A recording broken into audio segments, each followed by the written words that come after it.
श्रीमद् भागवत महापुराण की, श्री कृष्ण देवपायन बद्रीवास जी की, श्री शुक मुनि की, श्री सुता मुनि की, परीक्षित महाराज की, सनकादि षष्टि सहस्रानि ऋषिवृंद की, आपन आपन गुरुदेव की, आपन आपन इष्ट देव की, आज के आनंद की।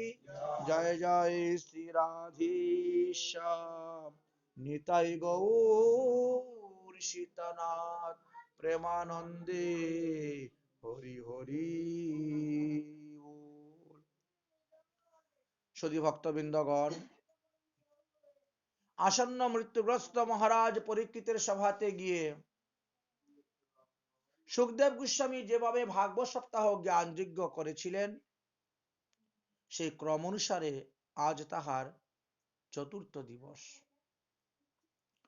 গতকালকে আমরা হিরণ্যকশিপু বধ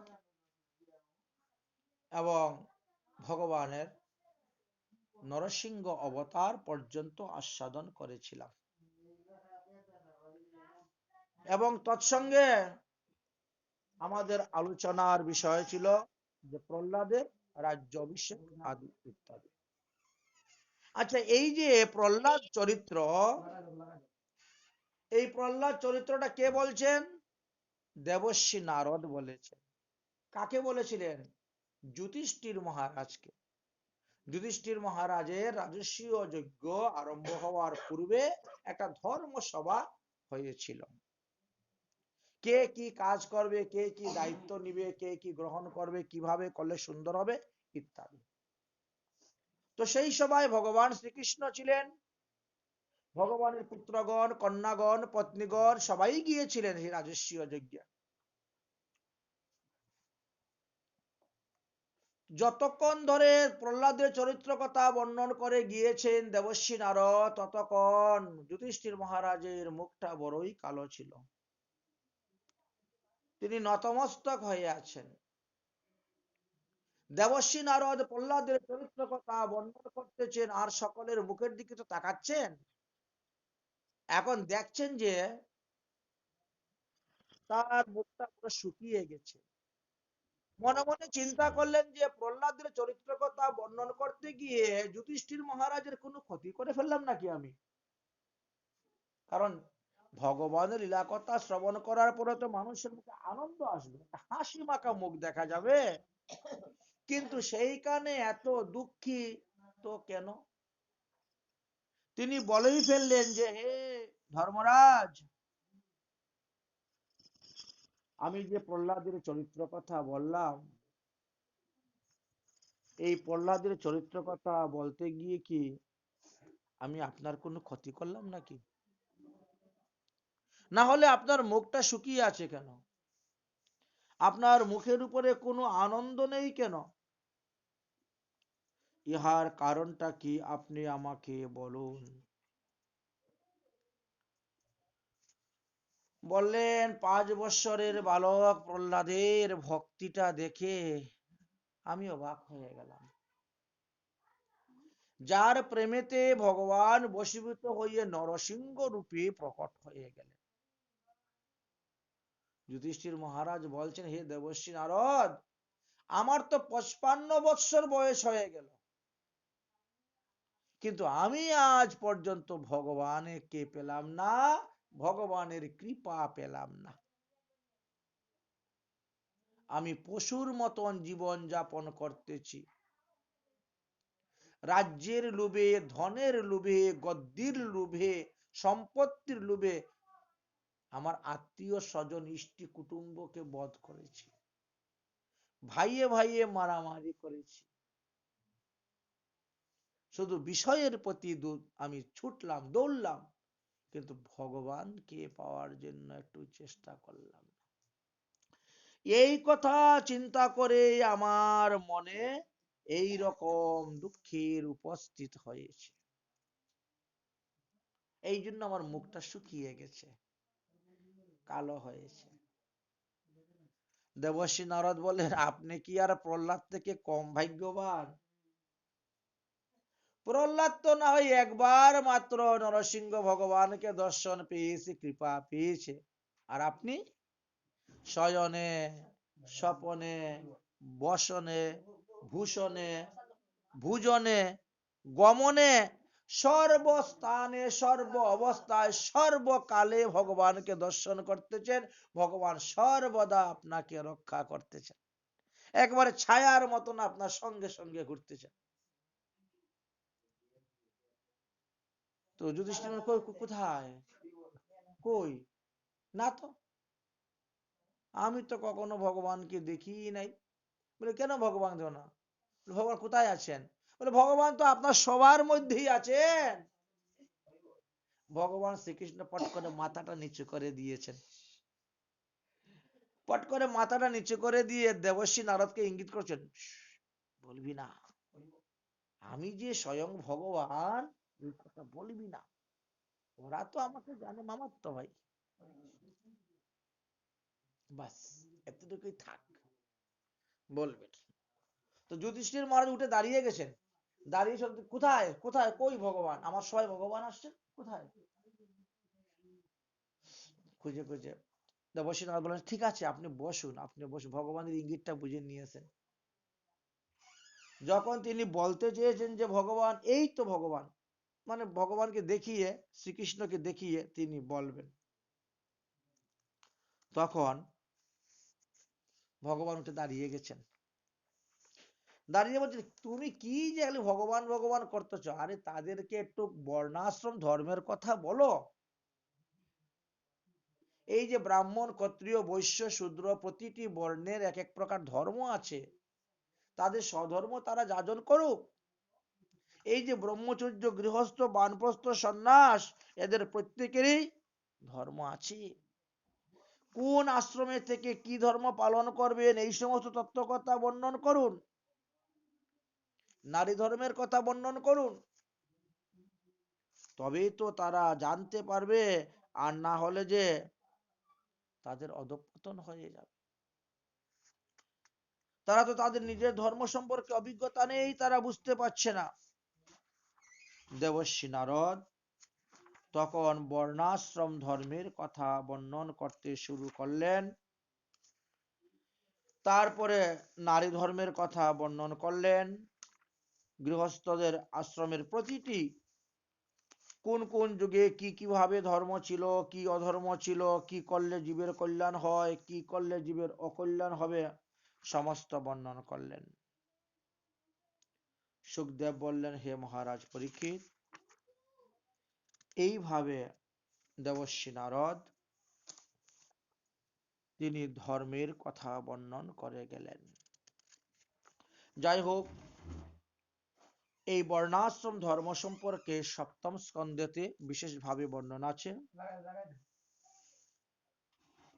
প্রথম স্কন্ধের অধিকার সম্পর্কে বলা হয়েছে, বিনা অধিকারে জ্ঞান শোভা পায় না, অনধিকারী মানুষ জ্ঞানের দুর্প্রয়োগ করে থাকে। কাউকে আপনি জ্ঞান দান দিবেন, কিন্তু দিতে গেলে আপনাকে সেই অধিকার প্রাপ্ত হতে হবে। কারণ কিছু কিছু দেখা যায় অনধিকারী মানুষের যে জ্ঞান হয়েছে, তারা সেই জ্ঞানের দুর্প্রয়োগ করে, দুর্ব্যবহার করে থাকে। আচ্ছা, দ্বিতীয় স্কন্ধে জ্ঞানের উপদেশ দেওয়া হয়েছে, কিন্তু সেখানে মানুষের কর্তব্য কি অকর্তব্য কি বলা হয়েছে। মানব জীবন সুখ ভোগ করার জন্য নয়, মানব জীবন পাওয়া গেছে ঈশ্বর আরাধনা করার জন্য। ঈশ্বর মানবের দেহ দিয়ে পাঠিয়েছেন, যাও তুমি আমার ভজন করে 84 লক্ষ যোনি থেকে মুক্ত হয়ে আসো, না হলে ওই ঘড়ির কাঁটার মতন ওই ঘুরতেই থাকবে 84 লক্ষ যোনিতে। তৃতীয় স্কন্ধে জ্ঞানকে কিভাবে মানুষ নিজের জীবনে ব্যবহার করবে, অর্থাৎ এই জ্ঞান ঠিক ঠিক ভাবে প্রয়োগ করতে হবে। যদি জ্ঞানকে আপনি ঠিক ঠিক ভাবে প্রয়োগ করতে পারেন, তাহলে ধর্ম অর্থ কাম মোক্ষ চতুর পুরুষার্থ তো লাভ হইবে, উপরান্ত পঞ্চম পুরুষার্থ প্রেম ভক্তিও লাভ করতে পারবেন। চতুর্থ স্কন্ধে এই 4টি পুরুষার্থ কি কি, এইগুলা লাভ করলে পরে আপনি কি ফল পাবেন সেই কথা বর্ণন করে গেলেন।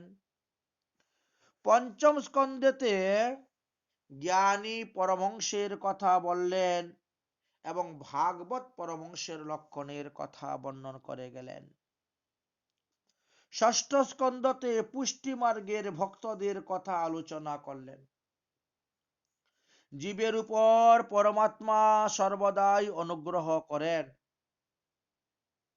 কিন্তু তার বিনিময়ে জীবের নিকট ভগবান কিছুই চায় না। আপনি রাত্রিবেলা খাওয়া দাওয়া করে শুয়ে পড়লেন, ভগবান কিন্তু শোয় না, সে জাগরণ থাকতেছে, আপনার সবকিছু পাহারা দিচ্ছে, রক্ষা করতেছে। আপনি খেয়ে শুইলেন, আপনার খাবারটা হজম করতেছে কে? তাদের কাজ ঠিকই চলতেছে, চিন্তা করেন তো। তাই বলছেন জীবের নিকট ভগবান এত কিছু করা সত্ত্বেও তিনি তাদের কাছে কিছু চায় না। ভগবান নিরপেক্ষ। জীব যখন জন্মগ্রহণ করে তখন সে ভগবানকে প্রতিজ্ঞা করে, হ্যাঁ প্রভু আমি পৃথিবীতে গিয়ে ভজন করব, কিন্তু আসার পরে তো করে না। জীব যখন জন্মগ্রহণ করে তখন সে শুদ্ধ থাকে, আর তারপরে সে ধীরে ধীরে যতই বড় হচ্ছে, তার জ্ঞান হচ্ছে, ভালো মন্দ বোঝার শক্তি হচ্ছে, তখন সে অপবিত্র হয়ে যায়, বিপরীত হয়ে যাচ্ছে। তার ভালো মন্দ বোঝার জ্ঞান হয়ে গেল, তখন সে অপবিত্র হয়ে যায়। এমনই মায়ার শক্তি। তাই বলছেন তখন সে অসৎ পথে চলে, অসৎ কাজ করে, শেষে ঈশ্বরের কৃপা হলে আবার ফিরে আসতে পারে ভজন, আর না হলে বঞ্চিত হয়, আবার 84 লক্ষ যোনিতে যায়। তাই দেখবেন ছোটবেলায় অনেক দণ্ডবোধ করে, প্রণাম করে, ভক্তি করে, কত কিছু থাকে ভাব, বড় হলে ভাব নষ্ট হয়ে যায়। কিছু তো ক্ষুদ্র ক্ষুদ্র অপরাধ আছে, কিছু সঙ্গদোষ আছে, বিভিন্ন কারণে নষ্ট হয়ে যায়। তখন আর তারা সাধু সঙ্গ করে না, অসৎ সঙ্গে সময় নষ্ট করা হয়। তখন তারা ভাগবতের কথা শুনে না, আজে বাজে কথা শুনে জীবনের মূল্যবান সময়কে তারা নষ্ট করে দেয়। তো এক মহাত্মা বলতেছেন, মেইলি চাদর উড়কে কেসে। আমরা যদি খুব পুরানা কোনো চাদর গাদ দিই, মনে করো চাদরের মধ্যে কলার কষ, কচুর কষ লেগে আছে, ময়লা, দুর্গন্ধ, তো এইটা পরে কি আর আমরা কোনো ভদ্র সমাজে যাব? না, যাই না। ঠিক তেমনি ভাবে যতক্ষণ দেহ পবিত্র থাকবে আপনি ঠাকুর ঘরে যাবেন, সেবা করবেন, পূজা করবেন, কিন্তু অপবিত্র দেহে আপনি যেতে চাবেন না।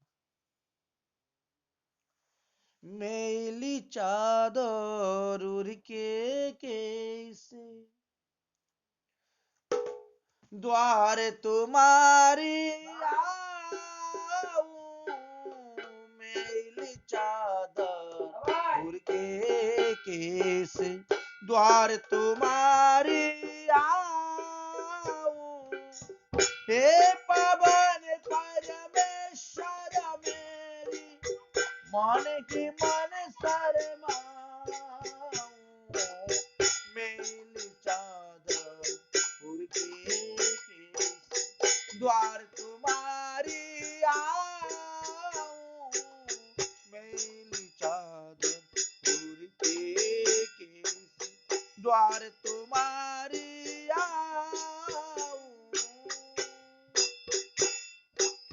तुमने मुझको जग में भेजा, निर्मल देकर काया, आकर के संसार में मैंने इसी को दाग लगाया, जन्म जन्म की मैली चादर कैसे दाग छुड़ाऊं, मैली चादर के द्वार तुम्हारी आऊं,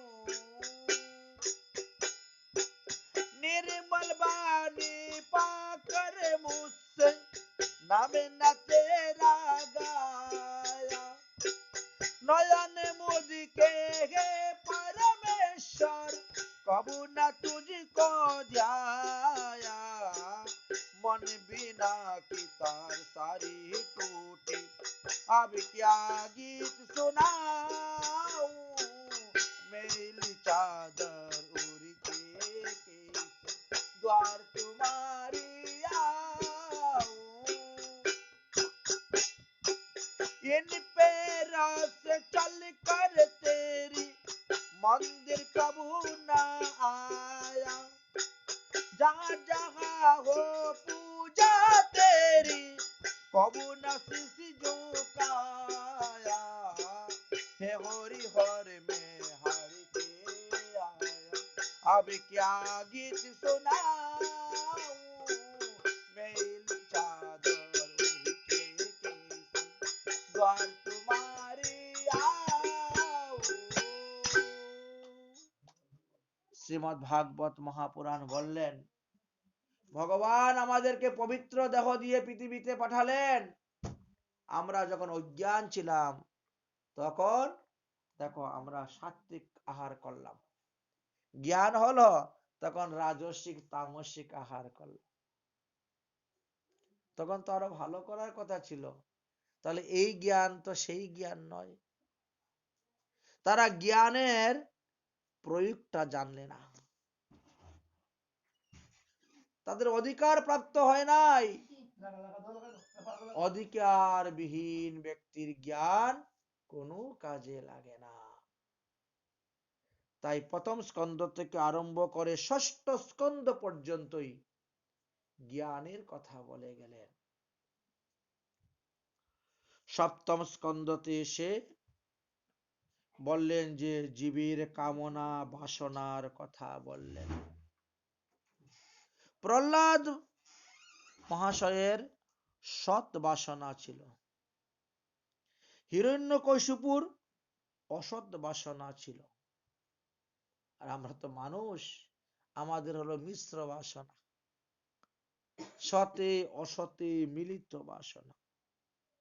যদি জীব ভগবানের চরণে শরণ নেয় তবেই তার বাসনার নাশ হয়, তবেই তার কামনার নাশ হয়, না হলে কামনা বাসনা এত সহজে যায়। তাই সপ্তম স্কন্ধতে মানব ধর্মের কথা বর্ণন করে গেলেন, বর্ণ আশ্রম ধর্ম কথা বর্ণন করে গেলেন। অষ্টম স্কন্ধতে আমরা এখন প্রবেশ করব। অষ্টম স্কন্ধতে মন্বন্তর অবতার লীলার কথা বর্ণন করেছেন। আমরা পূর্বে ভগবানের অবতারকে 6 ভাগে বিভক্ত এই কথা আলোচনা করেছিলাম এবং বিস্তারিত ব্যাখ্যাও আমরা করেছি। তার মধ্যে আমরা পেলাম কৃষ্ণস্তু ভগবান স্বয়ং। এখন আমরা অষ্টম স্কন্ধে প্রবেশ করব এবং মন্বন্তর অবতার সম্পর্কে আলোচনা করব। মহারাজ পরীক্ষিত বললেন, হে গুরুদেব, আমি প্রত্যেকটি মন্বন্তরে কোন মনু কতদিন রাজত্ব করেছিলেন, সেই সেই মন্বন্তরে ভগবান কি কি রূপে অবতীর্ণ হয়ে কি লীলা করেছিলেন, আমি সেই সমস্ত তত্ত্ব কথা শ্রবণ করতে চাই। প্রতিটি মন্বন্তর ভেদে আপনি কৃপা করে আমাকে বলুন। যে যে মন্বন্তরে ভগবান শ্রীকৃষ্ণ যে যে রূপে অবতার হয়েছেন, সে পুরুষ অবতার হোক, গুণ অবতার হোক, লীলা অবতার হোক, শক্তি অবতার হোক, আবেশ অবতার হোক, যুগ অবতার হোক বা মন্বন্তর অবতারই হোক, ভগবানের লীলা কথা আপনি আমাকে বলুন। কারণ আমি যখন অভিশপ্ত জীবন নিয়ে এসে আমি বসেছিলাম গঙ্গার তটে, তখন আমার খুব পিপাসা পেয়েছিল, ক্ষুধা পেয়েছিল। মনে হচ্ছিল যে জল পান না করলে মনে হয় এক্ষুনি মরে যাব।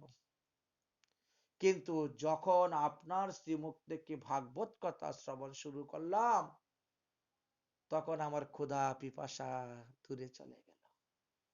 আর ক্ষুধাও নেই, পিপাসাও নেই। অতএব আপনি কথা বন্ধ করবেন না, আপনি কৃষ্ণ কথা বলতেই থাকুন। ভগবান শ্রীকৃষ্ণ যত অবতার আছে সমস্ত অবতার লীলার কথা বর্ণন করতে থাকুন। সুখদেব বললেন, হে পরীক্ষিত মহারাজ, প্রথম কল্পে স্বয়ংভুবু মনুর মন্বন্তর থেকে আরম্ভ করব। এটাকে প্রথম মন্বন্তর বলা হচ্ছে আমাদের এই কল্পে। এই যে আমাদের শ্বেত বরাহ কল্প, এই কল্পে এই প্রথম মন্বন্তর তোমাকে বলতেছি, এই স্বয়ংভুবু মনু। এই হলো এই মন্বন্তরে দেবতারা জন্মগ্রহণ করেছেন। ভগবান স্বয়ং ধর্ম উপদেশ দেওয়ার জন্য স্বয়ংভবু মনুর কন্যা আকুতির গর্ভে যজ্ঞ রূপে জন্মগ্রহণ করেছিলেন, অর্থাৎ আবির্ভাব হয়েছিলেন। যজ্ঞ হলেন মন্বন্তর অবতার। এই স্বয়ংভবু মনুর মন্বন্তর অবতারে হয়েছিলেন। ওই মন্বন্তরেই দেবহূতির গর্ভে কপিল রূপেও তিনি জন্মগ্রহণ করলেন। হে কুরুকুল তিলক, ভগবান কপিলের কথা তো আমরা তৃতীয় স্কন্ধে বর্ণন করেই এসেছি। আকুতির গর্ভে ভগবান যজ্ঞ পুরুষ রূপে জন্ম নিয়ে তিনি যে সমস্ত তত্ত্ব কথা প্রকাশ করেছিলেন, সেইগুলো আমরা সংক্ষেপে আস্বাদন করব।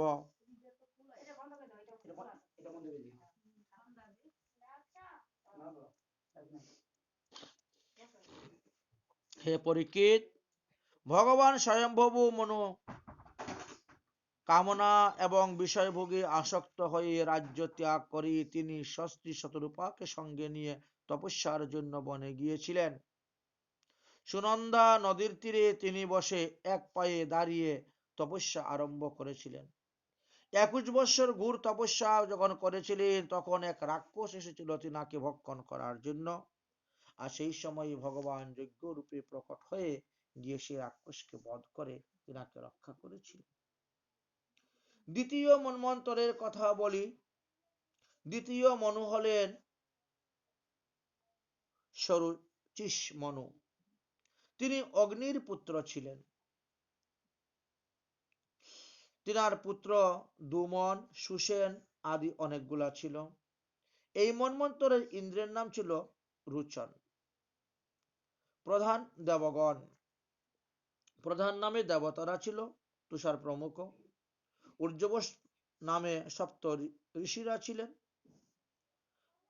তাই মন্বন্তরে তারা আবির্ভাব হয়েছিলেন। ওই মন্বন্তরে তুষিতা ছিলেন দেবশিরা ঋষির পত্নী। তাহার গর্ভে ভগবান অবতার হয়েছিলেন। বিভু নামে প্রসিদ্ধ হয়েছিলেন। তিনি নৈষ্ঠিক ব্রহ্মচারী প্রচার করেছিলেন এবং 88,000 ঋষিদেরকে ব্রতধার শিক্ষা দিয়েছিলেন। ব্রত কিভাবে করতে হয়, ব্রত সম্পর্কে পালনীয় বিষয়ে উপদেশ দিয়েছিলেন। তৃতীয় মন্বন্তরের কথা শ্রবণ কর। তৃতীয় মন্বন্তরে মনু ছিলেন প্রিয়ব্রতের পুত্র উত্তম। তিনারও পবন, সঞ্জয়, যজ্ঞহোত্র প্রভৃতি অনেক পুত্র সন্তান উৎপন্ন হয়েছিল। সেই তৃতীয় মন্বন্তরে হলেন বৈশিষ্ট্য, মুনি আদি প্রমুখ সপ্তঋষিরা হয়েছিলেন।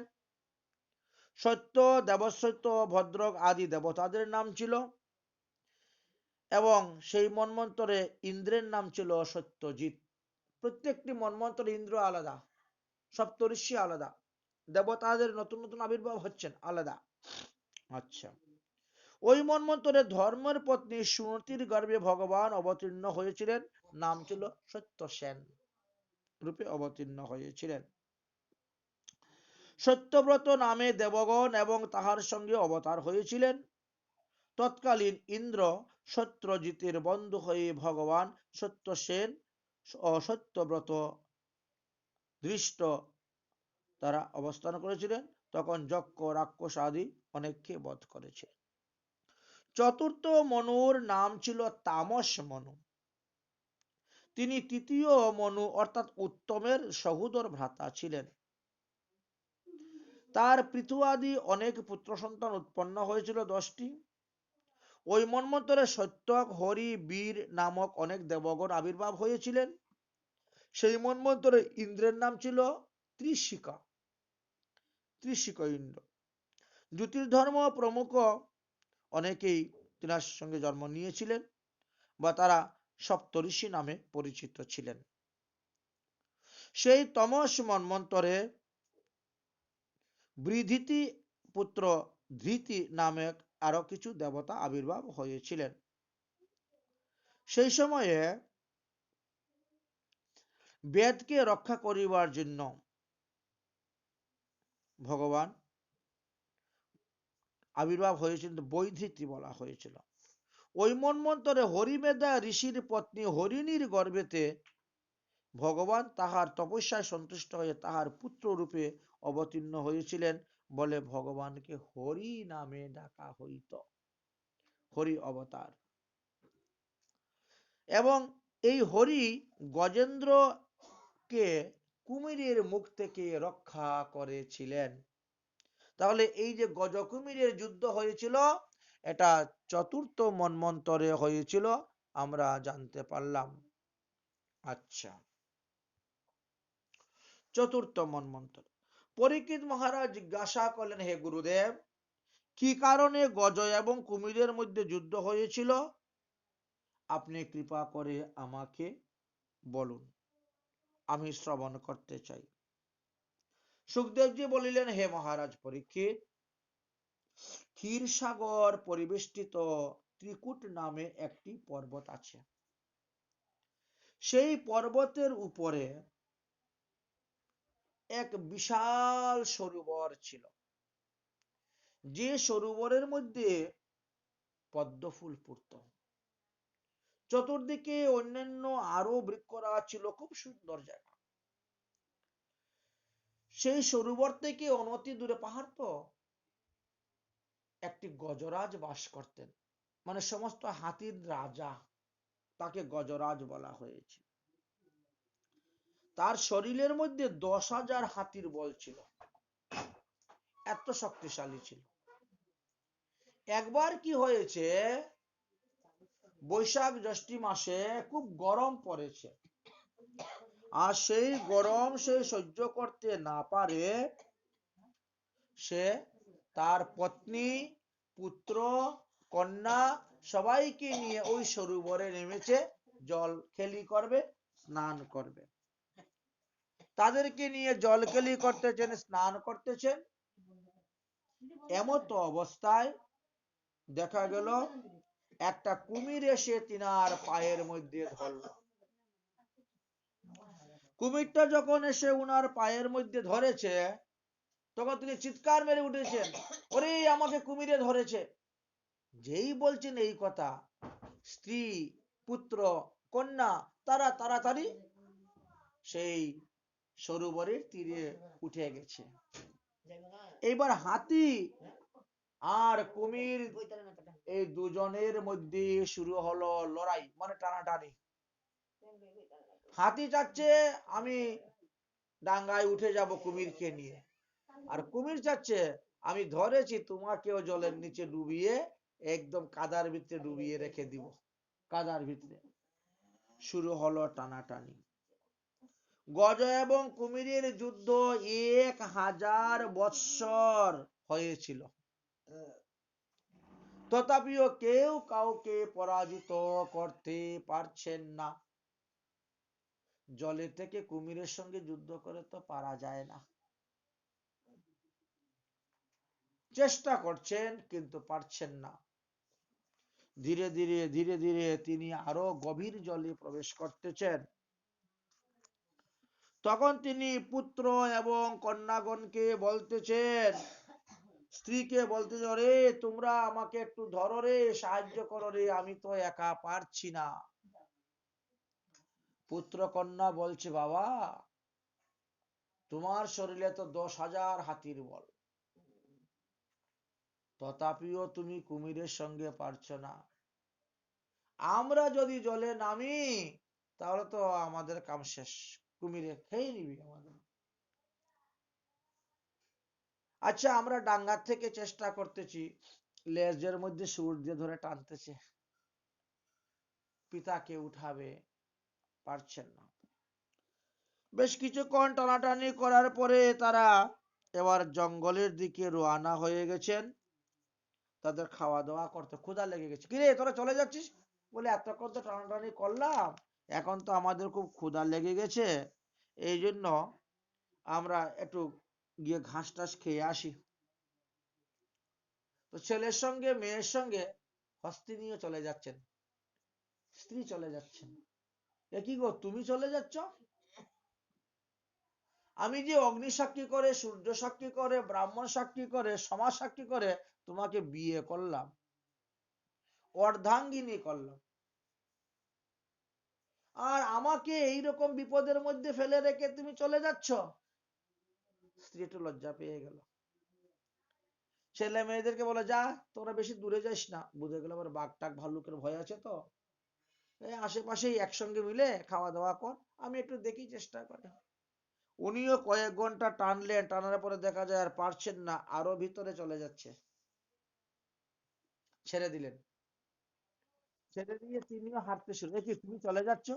বলে, দেখো আমরা দুজন যদি একসঙ্গে মরে যাই তো ছেলে মেয়ের বিয়ে দিবে কে? আচ্ছা তুমি মরছো না, মরো, আমি যদি থাকি তত ছেলে মেয়ের বিয়ে টিয়ে দিতে পারবো। হাতি চিন্তা করলো, সর্বনাশ,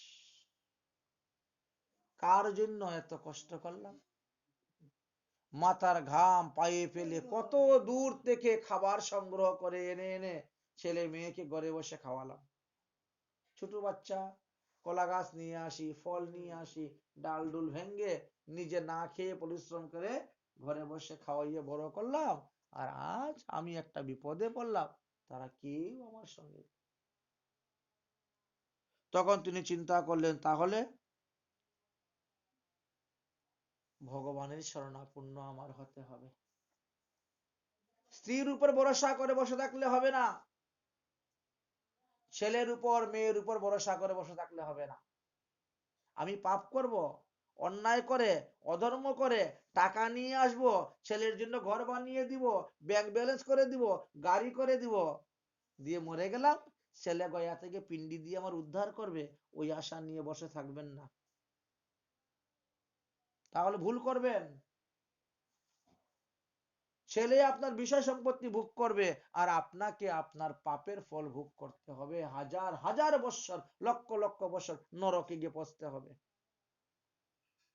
এই জন্য ছেলে মেয়ের কল্যাণের জন্য কখনো পাপ কর্ম করে অর্থ উপার্জন করতে যাবেন না, তাহলে বিপদ, ভোগ আপনাকে করতে হবে। তিনি বুঝে নিলেন যে সংসার অসার, এত মায়ার জাল,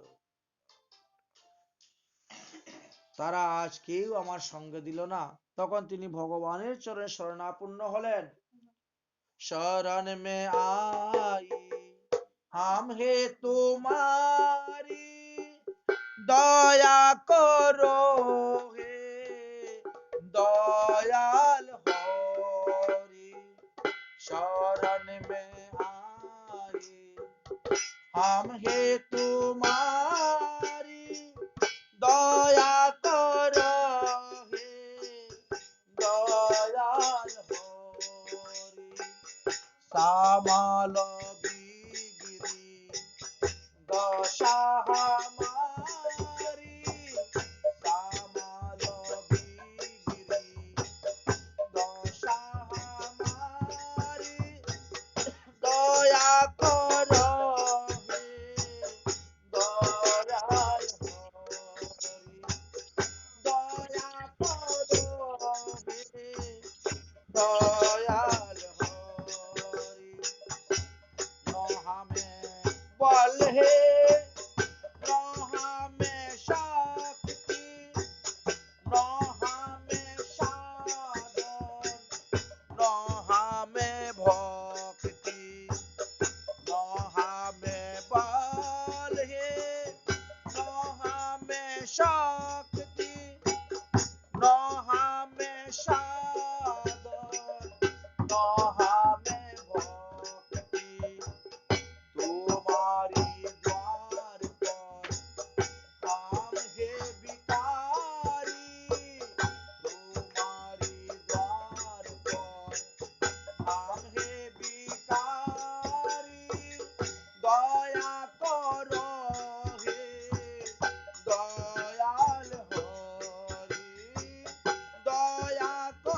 আমি তোমার চরণে শরণাপন্ন হলাম, একমাত্র তুমিই পারবে আমাকে রক্ষা করতে।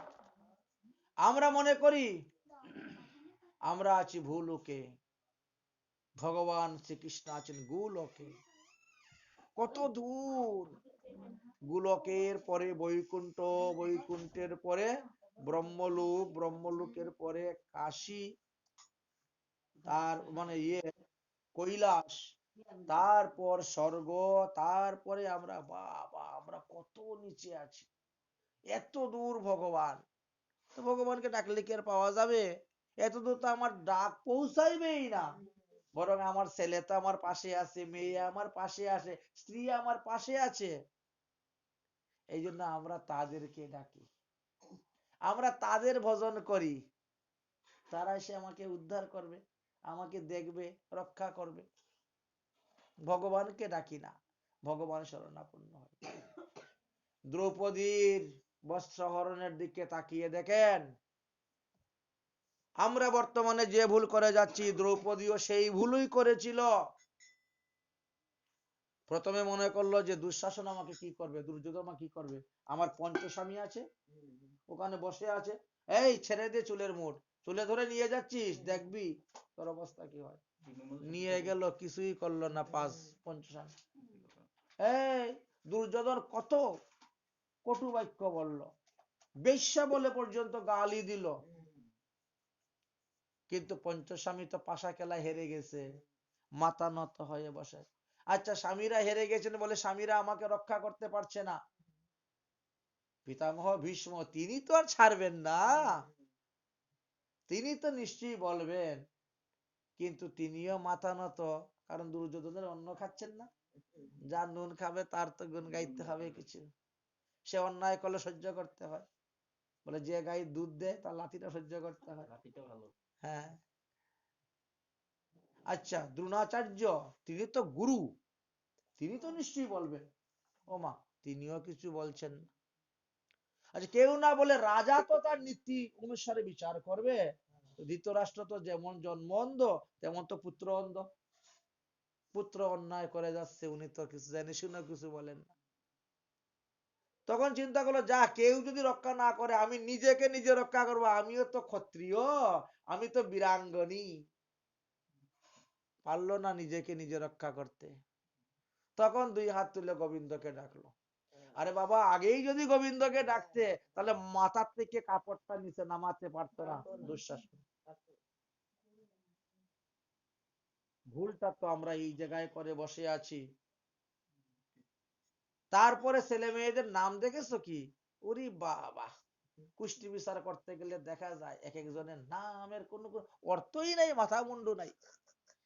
কয়েকদিন ধরে আসতেছে, বাবা আমার মেয়ের নাম এই, আমার ছেলের নাম ওই, কোনো কিচ্ছু নেই। আরে ভাগবত পরে কি দেখতেছ?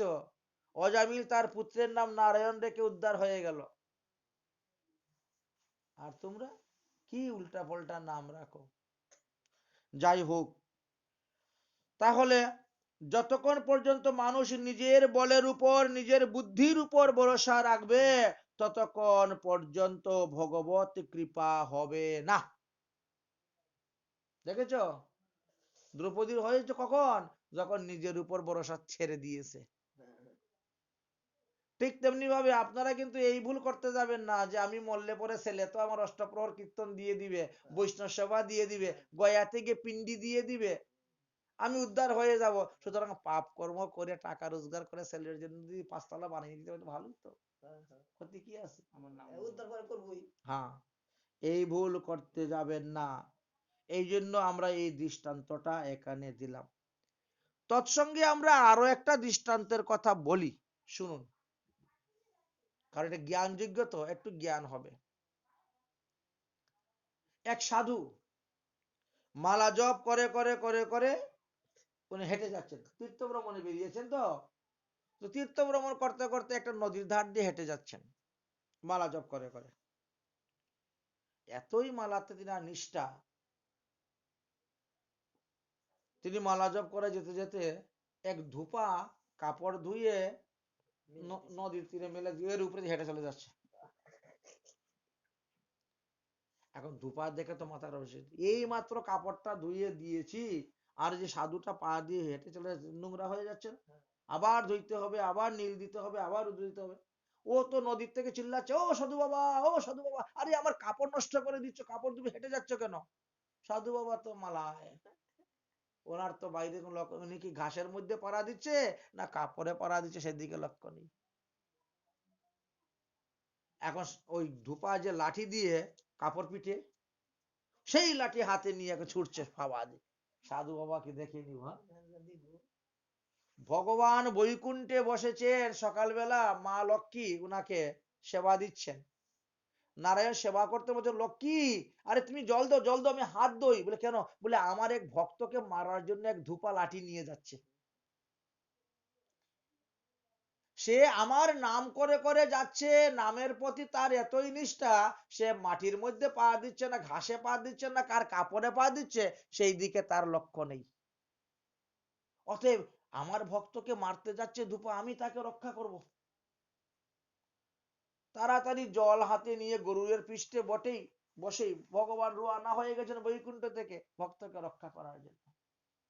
এখন ধূপা বেটা তো রাগের মাথায় যাচ্ছে, তর্জন গর্জন করে যাচ্ছে, চল আর বাবাজি তোমারে দেখে নিব এখন, হ্যাঁ আমার কাপড় নষ্ট করছো। হঠাৎ করে দেখে সত্যি তো চলে আসছে, একদম মারবে। বাবাজি তখন মস্ত বড় একটা ইট ধরছে, আয় আমারে মারবে, আয়। বাবাজি একটা ইট হাতে নিয়ে এসে মার। ভগবান বলছে গরুর চল চল চল, আমরা বৈকুণ্ঠে পালাই, চল চল চল। গরুর আবার উল্টা ঘুরে চলে গেল, ভগবান বৈকুণ্ঠে চলে গেল। দাও দাও লক্ষ্মী দাও, কি প্রসাদ এখন পাই। এ কি, তুমি বললে না তোমার ভক্তকে রক্ষা করার জন্য তুমি গেলে, চলে আসলে নিমিষের মধ্যে হয়ে গেল ভক্তকে রক্ষা। বলে ভক্ত তো আমার উপরে ভরসা নাই রে, সে তো তার বাহুবলের উপরে ভরসা। একজনে লইছে ইট, আরেকজন লইছে লাঠি, দুজনে মারামারি করে মর, আমি কেন যাবো সেখানে? আসছিলেন তো ভগবান, কিন্তু ভগবানের উপরে ভরসা থাকলে ভগবান রক্ষা করতেন। যখন নিজের বাহুবলের উপর ভরসা, তো ভগবান কেন রক্ষা করবেন? যে তোদের বাহুবল তোরা দেখা, কর মাথা মাথা ফাটাফাটি কর মন। এই হয়েছে আমাদের অবস্থা, আমরা সুলনা ভাবে ভগবানের চরণে শরণাপন্ন হতে পারি না, যার কারণে আমাদের এই পরিস্থিতি দেখা দিচ্ছে।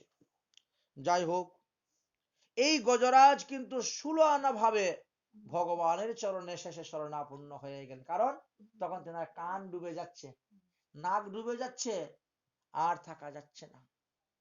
একটা নয়, দুটা নয়, তিনটা নয়, 28টা শ্লোকের দ্বারা তিনি ভগবানের স্তুতি করলেন, কিন্তু কোনটার মধ্যে পরিষ্কার ভাবে ভগবানের কোনো নাম উল্লেখ নাই।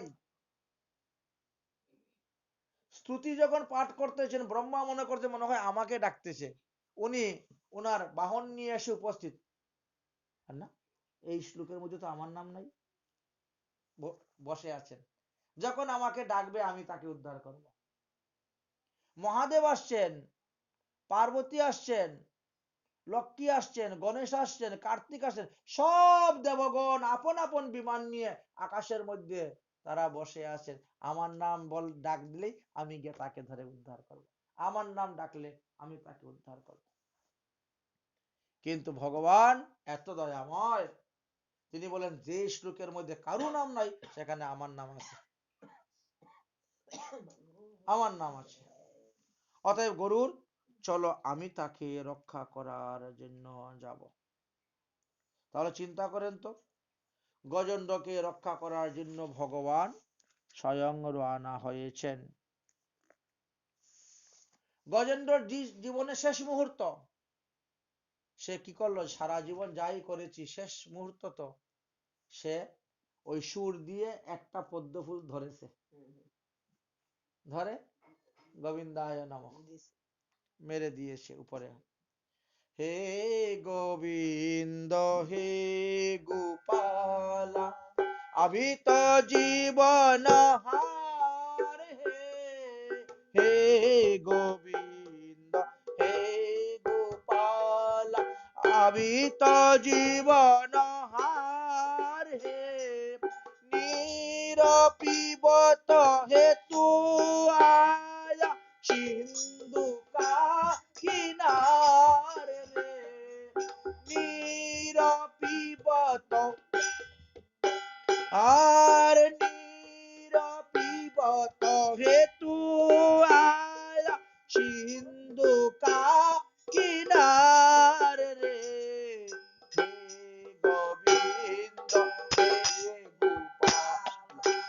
ভাবিত জীবন হার হে হে গোবিন্দ হে গোপাল ভাবিত জীবন হার হে সিন্ধু বিচ বসত গ্রাহ চরণ গাহি প্রচার রে হাজার সাল যুদ্ধ ले गया मजदार रे कानो ना को डूब लागे कृष्ण को पुकार रे हे गोविंद हे गोपाल अभी तो जीवन हार हे ভগবান এত দ্রুত আসলেন, যেমন দ্রৌপদীর বস্ত্রহরণ দেখেন, দ্বারকা থেকে আসতে কি সময় লেগেছে? সেকেন্ডের মধ্যে ভগবান চলে আসছেন। ভগবান আমাদের যতটা নিকটে ততটা নিকটে কেউ নেই। আত্মীয় স্বজন ইষ্টি কুটুম্ব ছেলে মেয়ে কেউ ততটা দূরে নয়, কারণ ভগবান তো আপনার হৃদয়ের মধ্যে বসে আছে। ভগবান তো হৃদয়ের মধ্যে বসে আছে অন্তর্যামী রূপে, তাহলে তাকে দূরে কোথায় দেখতেছেন আপনি? যাই হোক, তখন ভগবান এসে বললেন, হে গরুর, দেখো আমার ভক্ত ডুবে যাচ্ছে, উঠাও উঠাও তাড়াতাড়ি উঠাও। গরুর দুই পায়ের পাঞ্জা দিয়ে ধরেছে। কুমির সহ হাতিটাকে তুলে দিলেন উপরে। ভগবান দেখলেন যে তার সমস্ত পাটা ভিতরে ঢুকে গেছে কুমিরের পেটে, বের করার কোনো উপায় নেই। সুদর্শন চক্র ছেড়ে দিলেন, কুমিরের মুখ কেটে দিলেন সুদর্শন চক্র দিয়ে, হাতির পা বের করে নিলেন। কুমির মারা গেল। মারা গিয়ে সে গন্ধর্ব রূপ ধারণ করলো, করে সে দিব্য বিমানে বসে গন্ধর্ব লোকে চলে গেল। এই দৃশ্য দেখে হাতি বলছেন, প্রভু এ আপনার কেমন লীলা? আমি বিপদে পড়ে আপনাকে ডাকলাম, আপনি আসলেন। আপনি এসে আমাকে উদ্ধার না করে আমার পরম শত্রুটাকে উদ্ধার করে দিলেন। সে দিব্য দেহ পেয়ে গন্ধর্ব দেহে পেয়ে চলে গেল, তা কি? ভগবান বলেন, এটাই তো আমার লীলা। কেমন করে হলো?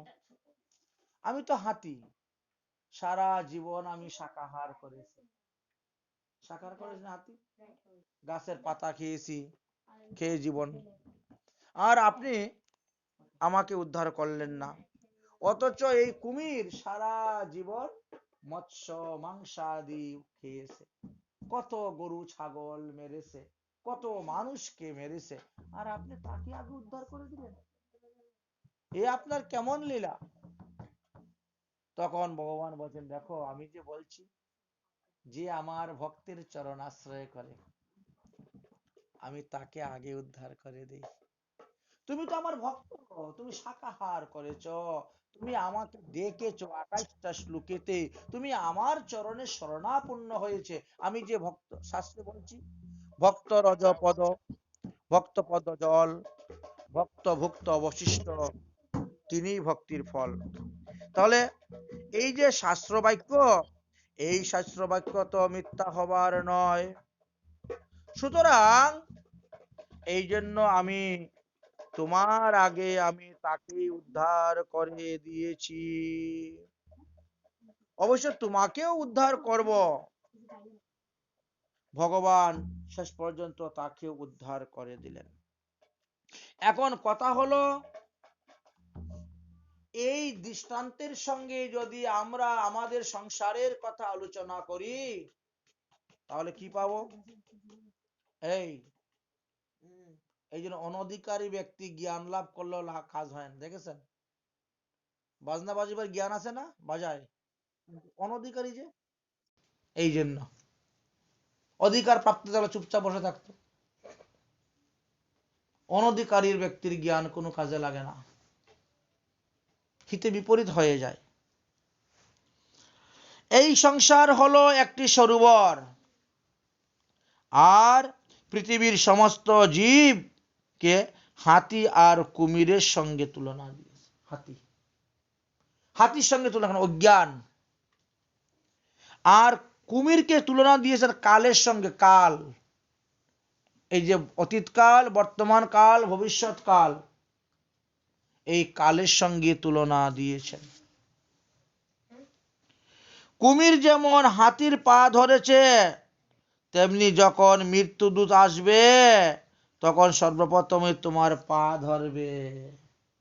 হাঁটতে পারি না রে, শরীর তো বড় দুর্বল, কষ্ট হয়, দেখবেন আগে পায়ে ধরে ফেলে, হাঁটতে পারি না।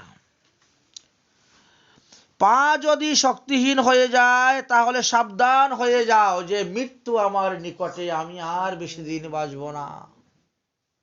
একটা সতর্ক করে দিলেন। গজরাজ যেমন মহা বিপদে পড়ে হরিনাম করেছে, ভগবানকে ডেকেছে, তেমনি জীবগণ আরে তোমরাও হরিনাম করো, শিক্ষা দিচ্ছেন। হাতি অত্যন্ত কামুক, তাই 10,000 হাতির বল থাকা সত্ত্বেও অকালে মৃত্যুর মুখে পতিত হয়েছে। তেমনি এই ভব সংসারে যে সমস্ত লোক কামকে নিবারণ করতে পারে নাই, তাদের অকালেই মৃত্যু হয়। কুমির যেমন হাতির চরণ ধরে ভগবানকে পেল, তেমনি হে জীব তোমরাও সাধু চরণ আশ্রয় করো, সাধু গুরু বৈষ্ণবের চরণ আশ্রয় করো, সদ্গুরুর চরণ আশ্রয় করো, তাহলে দেখবে অনায়াসে তোমরাও ভগবান পদপদ্ম লাভ করতে পারবে। এই জন্য সুখদেব বললেন যে হে মহারাজ পরীক্ষিত, এই গজরাজ ভগবানকে এইভাবে স্তুতি মিনতি করলেন, প্রণাম করলেন। ভগবান তখন দিব্য বিমানের মধ্যে বসিয়ে সেই গজরাজকেও নিয়ে চলে গেলেন নিত্য বৈকুণ্ঠ ধামে। গজরাজ যখন বসলেন দিব্য দেহ প্রাপ্ত হয়ে, তো হাতি দেহে তো তিনি যান নাই, হাতি দেহ ত্যাগ করে দিব্য দেহ প্রাপ্ত হলেন, হয়ে তিনি যখন রওনা হলেন নিত্যধাম বৈকুণ্ঠে যাবেন, তখন তিনি ভগবানের গুণগান করে করে যাচ্ছেন। হে নাথ নারায়ণ হরি, হে নাথ নারায়ণ হরি, হে গোকুল, হে নাথ নারায়ণ হরি, জয় গোপাল কৃষ্ণ মুরারি, হে নাথ নারায়ণ হরি, হে নাথ নারায়ণ হরি, হে যাদব মাধব কেশব, হে যাদব মাধব কেশব, কৃষ্ণ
হে নাম নারায়ণ হরি, হে নাম নারায়ণ হরি, হে নাম নারায়ণ হরি। আমরা এই উপখ্যানটা পড়ে কি জানতে পারলাম?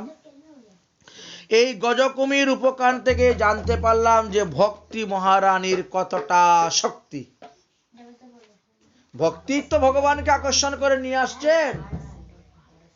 চুম্বক যেভাবে লোহাকে আকর্ষণ করে, ভক্তি মহারানী সেইভাবে ভগবানকে আকর্ষণ করে নিত্য গোলক ধাম থেকে টেনে ভূলোকে নিয়ে চলে আসলেন। শ্রীল রূপ গোস্বামী ভক্তি মহারানীর 6টা বিশেষণের কথা বর্ণন করেছেন। প্রথম বিশেষণ হলো কৃষ্ণ আকর্ষণী, দ্বিতীয় বিশেষণ হলো ক্লেশাগ্নি, তৃতীয় বিশেষণ হলো শুভদা, চতুর্থ বিশেষণ হলো মুখ্য লঘাঙ্কৃত, পঞ্চম বিশেষণ হলো সুদুর্লভা, আর ষষ্ঠ বিশেষণ হলো সানন্দা, সানন্দন। ভক্তি মহারানী ভগবানকে আকর্ষণ করে নিয়ে আসেন। ভক্ত সে যেখানেই থেকে ভজন করুক না কেন, সেই স্থানেই ভক্তি মহারানী ভগবানকে নিয়ে আসেন। এতে প্রমাণ হলো যে ভক্তি মহারানীর শক্তি অনেক, না হলে আনবে কেমন করে, আকর্ষণ করে। বলদেব বিদ্যাভূষণ এই বিষয়ে বললেন যে ভগবানের স্বরূপে যেমন সচ্চিত আনন্দ এই 3টি গুণ আছে, তার মধ্যে সদ্গুণের শক্তি হলো সন্বিনী, চিৎগুণের শক্তি হলো সংবিত, আর আনন্দ গুণের শক্তি হলেন লাদিনী বা আহ্লাদিনী, আনন্দিনী। ভক্তি মহারানীতেও এই 3টি গুণ আছে, তাই তিনি সচিদানন্দময়ী। এখন প্রশ্ন হতে পারে, কৃষ্ণ ও ভক্তি রানী যদি সমান শক্তি হয়, তবে তিনি কেমন করে কৃষ্ণকে আকর্ষণ করে নিয়ে আসবেন? বললেন যে 3টা শক্তি সমান। তদুত্তরে বলা হয়েছে ভগবানের স্বরূপের সম্বন্ধিনী, সংবিত এবং লাদিনী বা আনন্দিনী শক্তি আছে বটে, কিন্তু তার সার বস্তু বা তার নির্যাস বস্তুটি কি, উহা ভগবানেতে নেই। অথচ ভক্তি মহারানীর নিকটে এই 3টি বস্তুর সহিত ওই সার বস্তুর নির্যাসটিও আছে। তাই তিনি কৃষ্ণকে আকর্ষণ করেন। যেমন দুধ শক্তিকারক, বলবর্ধিক, দুধ খাইলে শক্তি হয়।